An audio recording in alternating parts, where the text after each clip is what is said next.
Recently we were at Summit Point, and during the event, Sound Control approached us to do some lunchtime laps because it turned out that EVSR was so quiet that it couldn't actually read on the meters when they were set and calibrated for the regular racing sessions. So they asked us to run a couple of laps at lunchtime. We were able to do 2 passes, once individually with cars, and then the second lap around we did all 3 cars at once to set our sound readings. Here we have the DC Region SCCA Chief Sound Engineer, Jim Rose, who is going to do the measurements for us, and here's a brief video.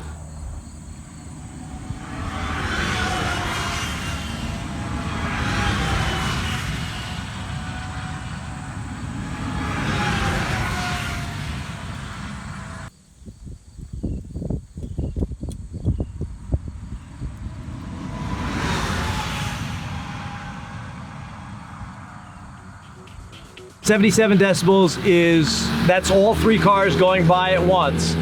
That is quieter than a fully muffled street car at a similar speed. It is quieter than a blender. There's really, there's a washing machine somewhere in that neighborhood. So when you start thinking about those sound levels, they're acceptable in your living room. It may be annoying to hear the washing machine, but you're not going to come running screaming from the room. You'll notice in the second video of the flyby of the 3 cars that the tower actually muffles the noise tremendously, and before the cars even make it to turn in at turn 1, you'll actually hear the crickets.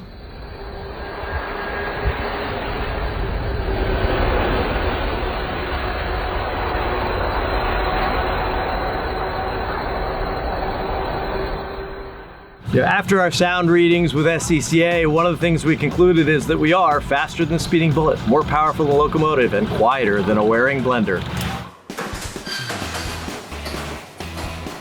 The original discussion about EVSR, and when we put it to pen and paper, we were curious what it was going to be like to have a relatively quiet car. And there's no point in saying they're silent, because they're not. They're just real quiet. In the car, we get a fair amount of wind noise. We're planning on designing a windscreen to mitigate that, to reduce the driver fatigue even more.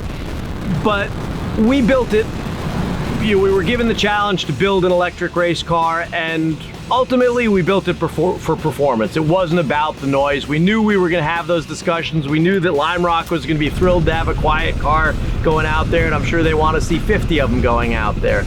But for us, it was an engineering challenge to make a quality car that could go out and race. For an example, we're here at New Jersey Motorsports Park, and I qualified, I think, 16th out of a field of 54, 55 cars.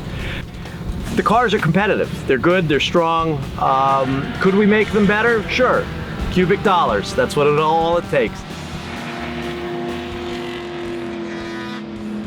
One of the things that's coming up more and more, and has been a problem even as far back as the 1950s at Lime Rock Park, many organizations and even communities and racetracks have decibel limits to the vehicles that run on the track so that they can get along with their communities, and also for personal health issues. So it's a really important thing for good sound control, and so that they can determine these rates that are acceptable and that work for everybody.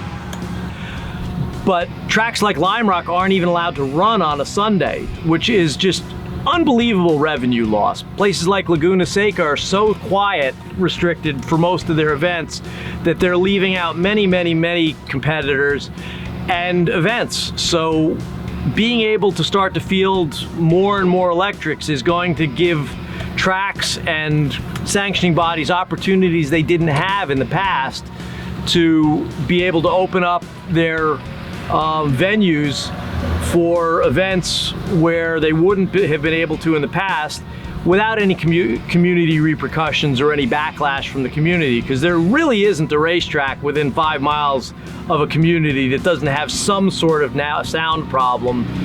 And quite honestly, it's a justified discussion. As a racer, I want to think, oh, I can come to my racetrack and make as much noise as I want, but the reality is that there's somebody trying to enjoy a Mai Tai on their back porch on a Sunday afternoon on their day off, and that's what they consider to be fun. So playing nice and working with others is going to be a bigger part in the future of all sports like motorsport. And I'm happy to be part of the solution rather than part of the problem. When we think about race cars, we think about exceedingly loud cars, we think about the excitement of the noise, but the reality is that a NASCAR car going by is about 130 decibels. Most SCCA regions are either 103 or 100, but sustained decibel readings of over 100 dB are actually permanently damaging to your hearing. And at the end of the day, there's a lot of things that happen when you're in a car, and your fatigue and your ability to process information is impeded. The more distraction and the louder the car is, the more fatiguing and the more energy it takes to do the same job. So there's actually a competitive advantage to being quieter in the car. Spectator noise is a very interesting discussion because many people associate, as I said, they associate the noise with the excitement of racing, and yet they'll wear ear protection to go to an event. So it's odd. When we're out on a track with other gas cars, at first everybody says we're silent, but when we're out on our own, you'll hear that the cars actually sound like small jet planes. And in a clip that we'll show you a little bit later, you'll see the car going by at 140 miles an hour at Pocono, and it very much makes a noise, and it's a pretty exciting noise.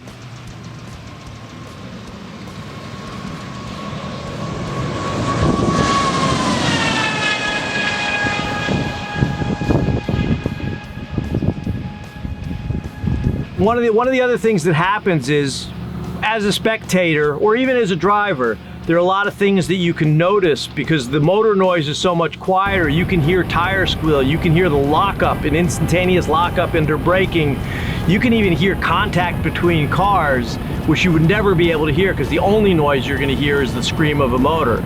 So as this evolves and as we see more and more electrics in the world and on the racetrack, we're going to start to realize that it's a different viewing and a different spectating experience, but it can be a more dynamic one where the spectator has more information and more feedback available to them to assess what they're seeing. When we have a field of cars go by and they're just EVSRs, you're going to have those same sensations and those same experiences. They're just going to be less deafening. Interestingly, one of the things that was a surprise benefit of driving EVSR is there are some competitive advantages. I've discussed the fatigue and the stress of being in a very loud car being lessened and thereby allowing you to focus more. But there are a lot of other pieces to it. You can hear the mechanics of the car, you can hear the tire noise, and as the tire noise changes, or if you have a lockup, you can hear it earlier rather than having to feel it or smell the smoke. You can hear the other competitors next to you, whereas in a gas car you typically can't, or by the time you can, most of what's going to happen has happened. But as I'm coming into a corner, I can actually hear the car next to me, and if I hear him lift, I know that I'm confident if I'm not lifting that I'm gonna have a better shot at that corner than he does. If I hear him stay in that corner deep and I'm on the outside, I know that I'm gonna have to back up and have a tuck in behind him and have a safer race. So it actually gives me a slight competitive advantage, and it also allows for a safer race for me because I have more input and more information available to me to make my split-second decisions while I'm driving. Interestingly, 30 years ago I started racing what are considered vintage cars now, and I liked a quiet car back then. We've tried our straight pipes and we've run all sorts of cars, and even when we went to the 24 Hours of Daytona with a Camaro, we put big mufflers on it, and our drivers appreciated that because for 24 hours sitting in the car, your head starts to hurt. It really helps. So I've always been an advocate of a quiet car. You know, it's not just your audio, it's the overall experience, that vibration constantly on your chest as you're sitting in a car and you're going like this. It's just another thing to wear you down and take away your skill little by little.